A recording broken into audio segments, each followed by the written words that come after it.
Train में बैठते ही दीपू ने मम्मी के पर्स से मोबाइल निकाला, ईयरफोन लगाए और गेम खेलना शुरू कर दिया।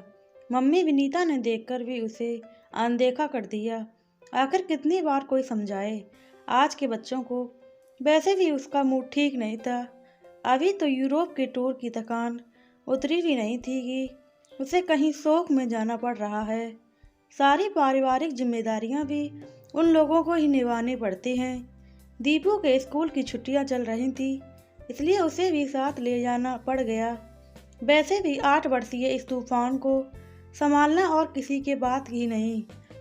तुम्हें परेशान नहीं करेगा, तुम्हारा मोबाइल लेकर एक कोने में बैठा रहेगा। पराग ने जब ऐसा कहा तो विनीता तो जैसे भड़क गई थी। बोली, यह काम कम परेशानी है। मुझे समझ नहीं आता कि कैसे इसे यह गंदी आदत छुड़ाऊं। इसके कारण तो मैं मोबाइल से किसी से ज़रूरी बात तक नहीं कर पाती। जब इससे मोबाइल फ्री हो तो तभी तो उससे कुछ और काम हो। इस मोबाइल फ़ोन के कारण आजकल के बच्चे हाथ से लिखना और किताब पढ़ना ही भूल गए। बेटे, इधर खिड़की से देखो, कितनी सुंदर वादियाँ हैं। आपकी ट्रेन का इंजन मुड़ते हुए कितना सुंदर लग रहा है। कानों में जब एक वृद्ध सहयात्री के स्वर पड़े तो विनीता अपने वर्तमान में लौटी। बेटे का ध्यान बाहर की ओर आकर्षित करने का उन सहयात्री का प्रयास और मंतव्य समझकर वह थोड़ा शर्मिंदा हो उठी। लेकिन दीपू के जवाब ने उसकी शर्मिंदगी और बढ़ा दी। दीपू ने मुंह पिचकाते हुए कहा, स्विट्जरलैंड में ऐसे बहुत से दृश्य देखे थे। पूरा यूरोप ही एकदम साफ और सुंदर है। बस हमारे ही देश में गंदगी और गर्मी भरी पड़ी है। कहकर दीपू ने उपेक्षा से बुरा मुंह बनाया था।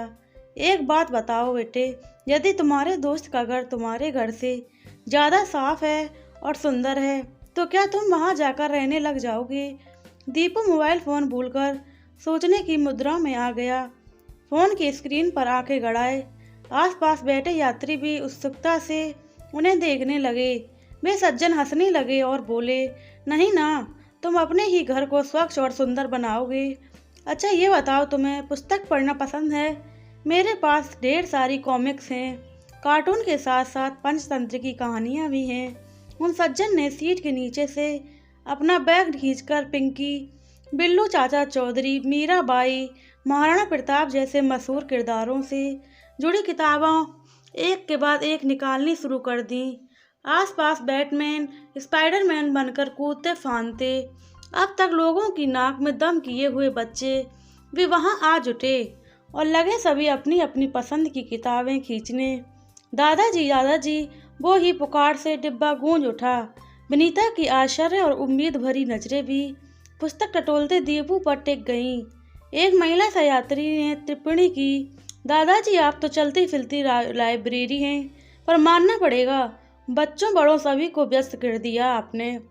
दादाजी नजरें उठाकर देखा, वाकई बच्चों के साथ साथ डिब्बे के बड़ी उम्र के सहयात्री भी मोबाइल फ़ोन रखकर किताबें उठा उठाकर पन्ने पलटने लगे थे। कई तो आसपास से बेखबर पूरी तरह पढ़ने में तल्लीन हो गए थे। दादाजी मुस्कुरा उठे, लत अच्छी हो या बुरी, एक बार अगर लग जाए तो फिर जल्दी छूटती नहीं। जब से यह मोबाइल आया है लोग तो किताबें पढ़ना ही भूल गए हैं। मैं चाहता हूँ कि बच्चों बड़ों सभी को लिखने पढ़ने की लत लग जाए।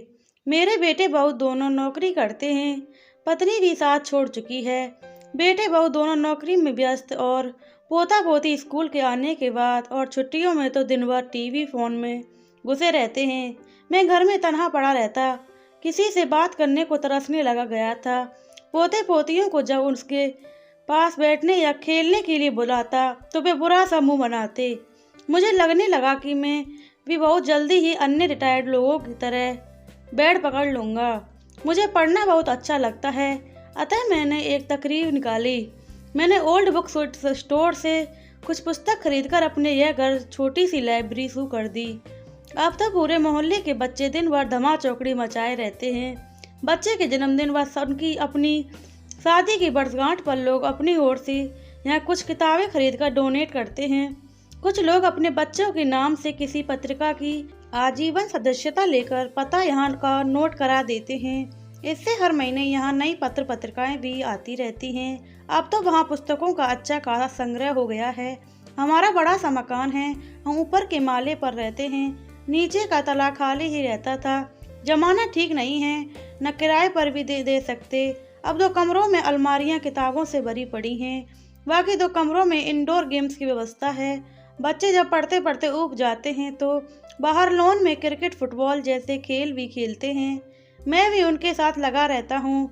अब मेरे देखा देखी आसपास के बुजुर्ग भी वहाँ आने लगे हैं और वे बच्चों के साथ बच्चा बनकर खेलते रहते हैं। उन्हें किस्से कहानियों के माध्यम से नीति व ज्ञान की बातें बताते रहते हैं। बच्चों के साथ साथ कैसे समय बीत जाता है पता ही नहीं चलता।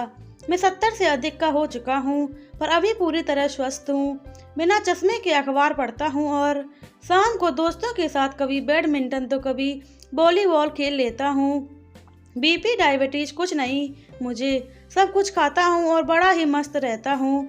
आराम में लाइब्रेरी के लिए थोड़ा टाइम देना पड़ा, पर अब तो बच्चे ही आपस में मिलकर उसे संभाल रहे हैं। जब कहीं घूमने का मन करता है तो मैं अकेले सफ़र पर निकल जाता हूँ और आते समय उसी खजाने का थोड़ा सा हिस्सा अपने साथ रख लेता हूँ, ताकि और लोगों को भी प्रेरित कर सकूँ। वह तब तो आपके पास रहने वाली माँओं का सिर दर्द तो बिल्कुल ख़त्म हो गया होगा, बनीता ने उत्सुकता पूर्वक दर्शाई। जी बिल्कुल, और बच्चों में लिखने पढ़ने की आदत विकसित हो रही है। सो अलग, वरना कंप्यूटर मोबाइल फ़ोन ने तो आजकल के बच्चों का हाथ से लिखना और किताब पढ़ना ही छुड़ा दिया है। हाँ, ये बात तो दादाजी सही कह रहे हैं। कानाफूसी होने लगी। बच्चों के दादाजी अब सभी के दादाजी बन गए, सबके आकर्षण का केंद्र बन गए थे। दादाजी इन सबसे बेपरवाह बच्चों का परिचय जानने में जुटे थे। दीपू उर्फ दीप शंकर, मनु मानसी, मानु मानस, चिंकी नाम्या, नन्ही चिंकी जिससे अभी पढ़ना लिखना नहीं सीखा था, अचानक पूछ बैठी, आपका क्या नाम है दादाजी? स्कूल में भी नन्ही चिंकी ने हैरानी से पूछा तो सारे बच्चे हंसने लगे। पगली, दादाजी स्कूल नहीं जाते, घर पर ही रहते हैं। सच? पर मेरे घर में तो नहीं, मुझे तो प्ले स्कूल से लौटाकर घर में अकेले ही रहना पड़ता है। वहीं बैठे चिंकी के माता पिता के चेहरों पर अपराध बोध साफ उभर आया था। दादाजी ने तुरंत स्थिति संभाल ली। बोले, बेटी, तुम्हारे मम्मी पापा तुम्हारे अच्छे भविष्य के लिए तुम्हारे दादा दादी जी को गांव में छोड़कर यहाँ नौकरी कर रहे हैं, और देखो इससे तुम भी कितनी जल्दी स्मार्ट और आत्मनिर्भर हो गई हो। लो, यह रहे तुम्हारा प्राइज। पिंकी और नटखट गिलहरी अपना पुरस्कार पाकर चिंकी खुशी से झूम उठी और मम्मी से पिंकी की कहानी सुनने लगी। अन्य बच्चे उम्मीद से दादाजी को देखने लगे तो दादाजी उनका मंतव्य समझ गए। अच्छा बच्चों, बताओ तुम किस ट्रेन में सफ़र कर रहे हो? वह कहाँ कहाँ से बीच निकलती है? बीच में कौन कौन से स्टेशन आते हैं? सही जवाब देकर अपनी पसंद की कॉमिक्स बुक लेकर डब्बू खुशी खुशी मम्मी पापा को दिखाने गया तो बाकी बच्चे उम्मीद से अगले सवालों का इंतजार करने लगे। दादाजी उन्हें भी निराश नहीं होने दिया। अगला सवाल था, पिछला स्टेशन कौन सा था? मकराना। क्यों प्रसिद्ध है संगमरमर के लिए? संगमरमर से बनी कोई प्रसिद्ध इमारत बताओ। ताजमहल। अमर चित्र कथा रामायण पर नजरें गड़ाए बैठी मिनी ने अंतिम सही उत्तर देकर झट से रामायण उठा ली और बोली, मुझे तो राम सीता बहुत अच्छे लगते हैं। रावण तो बड़ा ही घमंडी था, अब तभी तो दशहरे पर उसे जलाते हैं। चिराग ने अपना ज्ञान बखारा। बच्चों की बात सुनकर दादाजी बोले, इसलिए कहा जाता है कि बच्चे हमें बांसुरी की तरह होना चाहिए, फुटबॉल की तरह नहीं। पर कैसे? क्या कोई इसे समझा सकता है? सभी बच्चे और बड़े भी सोचने की मुद्रा में आ गए, पर बाजी मारी मिनी ने अपनी तुतलाती जवान में बोली, फुटबॉल घमंडी होता है, अपने अंदर भरी गई हवा को अपने पास ही रख लेता है, इसलिए लोग उसे पाँव से ठोकरें मारते हैं। पर बांसुरी को देखो, वह बड़ी ही विनम्र होती है, अपने अंदर फूंकी गई हवा को मधुर स्वर लहरी के रूप में वापस लौटाती है, इसलिए सब उसे होठों पर लगाना चाहते हैं। श्री कृष्ण भी। वाह वाह, सबने उन्मुक्त कंठ से छोटी सी मिनी के अद्भुत प्रेजेंस ऑफ माइंड की तारीफ की। बोलने लगे, तुम तो बहुत समझदार हो मिनी। अपनी तारीफ सुन मिनी थोड़ा शर्मा गई। बोली, नहीं ऐसी बात नहीं है, ये बात तो मुझे मेरे दादाजी ने बताई है।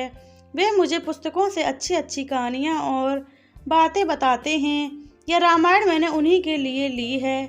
इसे भी हम मिलकर पढ़ेंगे। मिनी के पापा ने गर्व से बेटी की पीठ थपथपाई तो कई जोड़ी आंखें उन पर टिककर बहुत कुछ सोचने को विवश हो गईं। लेकिन दादाजी को तो और बच्चों का भी सोचना था। बोले, अब कौन बच्चा मुझे ये बताएगा कौन सा स्टेशन किस खाने की चीज़ के लिए प्रसिद्ध है। अपने देश प्रांत के बारे में इतनी जानकारी तो हमें होनी चाहिए ना। दीपू के चेहरे पर फिर हताशा की रेखा खिंच गई।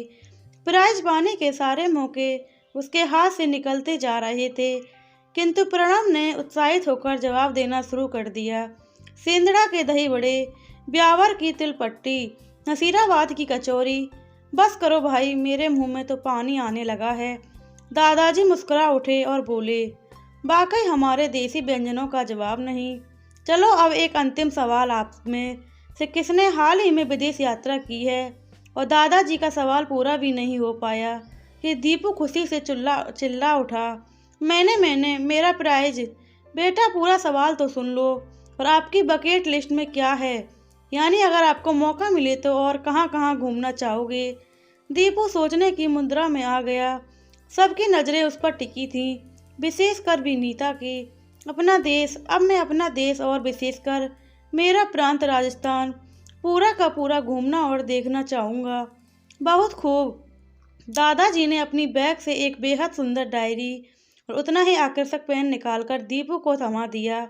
यह प्राइज तुम्हारे दूसरे जवाब के लिए है बेटा। विदेश घूमना, वहाँ पढ़ने जाना कतई बुरी बात नहीं है, पर उसकी तुलना में अपने देश को लेकर अपने मन में हीनता का भाव रखना, हमेशा के लिए विदेश में ही बस जाना मेरी नज़रों में उचित नहीं है। निसंदेह हमें वहाँ की स्वच्छता और अनुशासन को अपनाना चाहिए, पर अपनी सभ्यता, अपने संस्कारों पर भी हमें गर्व होना चाहिए। हमें अपनी उच्च शिक्षा का प्रयोग अपने देश को उन्नत बनाने के लिए करना चाहिए। तुम लोगों की सोच पर ही इस देश का भविष्य टिका है और हम सबको तुम सबसे बहुत उम्मीद है। ज़्यादा बड़ी बड़ी बातें करके मैं तुम बच्चों को बोर नहीं करूँगा। दीपू अभी भी अपनी डायरी और पेन में ही खोया हुआ था। उसकी मासूमियत पर रीझ दादाजी उसके कान में फुसफुसाए, अब हमेशा ऐसी ही अच्छी सोच रखकर अच्छे बच्चे बने रहना। देखो मम्मी कितना गर्व महसूस कर रही है। विनीता की आंखें गर्व से झलक आई थीं। आपके छोटे बच्चे, छोटे से घर का गूगल आपकी मम्मी हैं, उन्हें सब पता होता है, आपके सामान से लेकर आपकी भावनाओं तक का। फिर गला खरखरा कर दादाजी जोर से बोलने लगे, दीपू बेटा, मैं चाहता हूँ इस डायरी में तुम रोज एक निबंध लिखो। अपनी विदेश यात्रा या रेल यात्रा तुम्हारी बकेट लिस्ट में लिखूंगा। मम्मी को पढ़ाऊंगा, पर आपको कैसे पढ़ाऊंगा। आप तो पता नहीं यहाँ आज के बाद फिर कभी मिलोगे या नहीं। दीपू उदास हो गया। कुछ समय के ही साथ बिताए सफ़र में वह दादाजी से बड़ी ही आत्मीयता महसूस करने लगा था। शायद बाकी बच्चे भी दादाजी से जुदाई का गम अनुभव करने लगे थे, क्योंकि सभी के चेहरे उतर गए थे। अरे इसमें क्या है, जो भी लिखो तस्वीर खींचकर अपनी मम्मी के मोबाइल से मुझे भेज देना। सारे बच्चे और यात्री दादाजी को आश्चर्य से देखने लगे। विनीता ने तो साहस करके पूछ ही लिया, पर आप तो स्मार्टफोन, टीवी, कंप्यूटर आदि के खिलाफ हैं ना। नहीं भाई, ऐसा बिल्कुल नहीं है। विज्ञान ने जब इसे आविष्कार किए हैं तो हमें उनका फ़ायदा ही उठाना चाहिए। बस हमें इतना ख्याल रखना चाहिए कि हम अति का शिकार तो नहीं हो जाए, क्योंकि तब विज्ञान वरदान न बनकर अभिशाप बन जाता है। अब विनीता व कुछ और भी मम्मियाँ खुलकर सामने आ गईं। यही हम भी अपने पति और बच्चों को समझाना चाहती हैं। घर में रहते हुए घर वालों से संबंध न बनाए रखकर टीवी, मोबाइल आदि से चिपके रहना रिश्तों में दूरियां लाता है।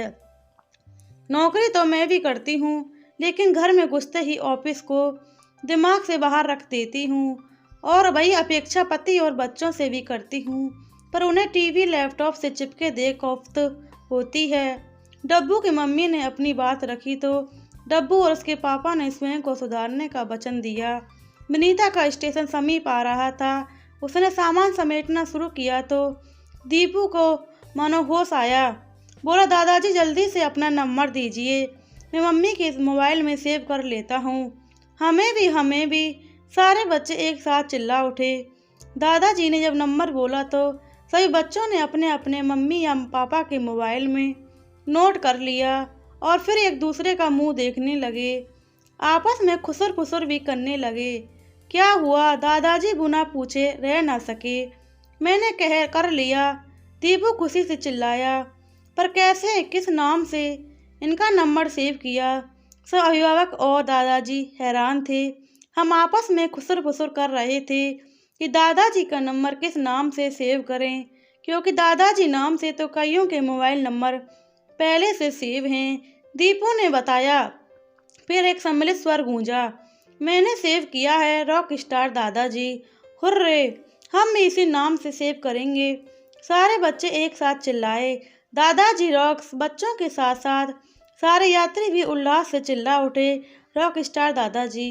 प्लीज़ दोस्तों, वीडियो अच्छी लगी हो तो चैनल को सब्सक्राइब करें, वीडियो को लाइक करें, कमेंट में अपनी राय ज़रूर बताएं और शेयर करना बिल्कुल ना भूलें। जय श्री राम, राधे राधे, जय श्री